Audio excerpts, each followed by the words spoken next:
होके मायूस आंगन से उखाड़ो न ये पौधे, धूप बरसी है यहाँ तो बारिश भी यहीं पे होगी।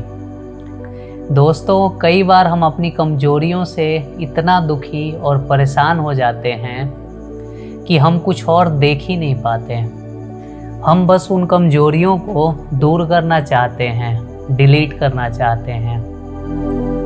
दोस्तों, ये कंप्यूटर नहीं है, यहाँ चीज़ें डिलीट नहीं होती हैं। और ज़रा ये तो सोचिए कि हमारी जो स्ट्रेंथ है वो तो है ही, लेकिन अगर हमारी कमजोरियाँ भी स्ट्रेंथ बन जाएं तो फिर जो पाना चाहते हैं उसे पाने से कोई नहीं रोक सकता।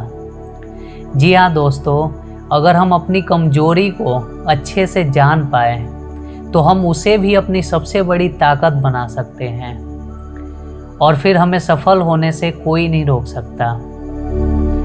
तो आज की स्टोरी इसी से रिलेटेड है कि कैसे हम अपनी कमजोरियों को भी यूज कर सकते हैं अपने भविष्य को एक अच्छा आकार देने में। मैं सौरभ, आप लोगों का स्वागत है हमारे चैनल हैप्पीनेस एंड ग्रेटिट्यूड में।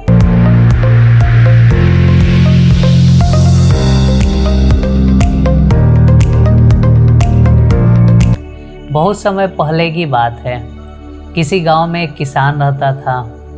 वह रोज़ सुबह उठकर दूर झरने से स्वच्छ पानी लेने जाया करता था। इस काम के लिए वह अपने साथ 2 बड़े घड़े ले जाता था, जिन्हें वो डंडे में बांधकर अपने कंधे पर दोनों ओर लटका लेता था। उनमें से एक घड़ा कहीं से फूटा हुआ था और दूसरा घड़ा एकदम सही था। इस वजह से रोज घर पहुँचते पहुँचते किसान के पास 1.5 घड़ा पानी ही बच पाता था। ऐसा 2 सालों से चल रहा था। सही घड़े को इस बात पर घमंड था कि वो पूरा पानी घर पहुंचाता है और उसके अंदर कोई कमी नहीं है।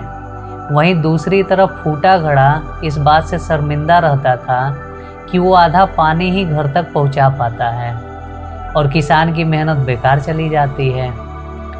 फूटा घड़ा ये सब सोचकर बहुत परेशान रहने लगा और एक दिन उससे रहा नहीं गया, तो उसने किसान से कहा, मैं खुद पर शर्मिंदा हूँ और आपसे क्षमा मांगना चाहता हूँ। लेकिन क्यों? किसान ने पूछा। तुम किस बात पे शर्मिंदा हो?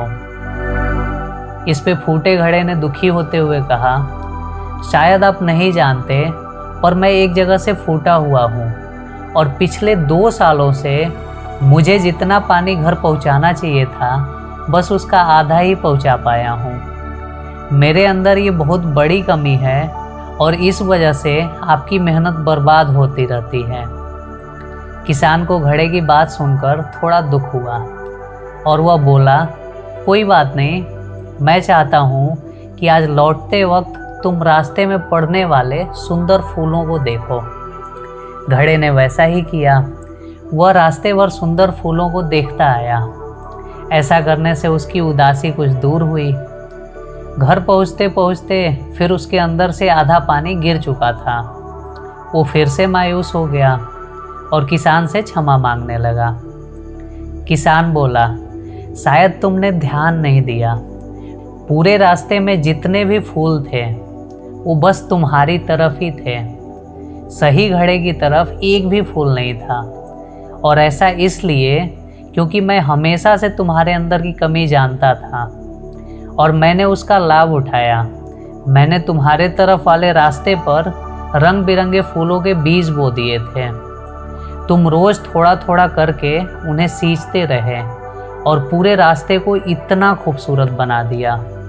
आज तुम्हारी वजह से ही मैं इन फूलों को भगवान को अर्पित कर पाता हूँ और अपना घर सुंदर बना पाता हूँ। तुम ही सोचो, अगर तुम जैसे हो वैसे नहीं होते तो क्या मैं ये सब कर पाता?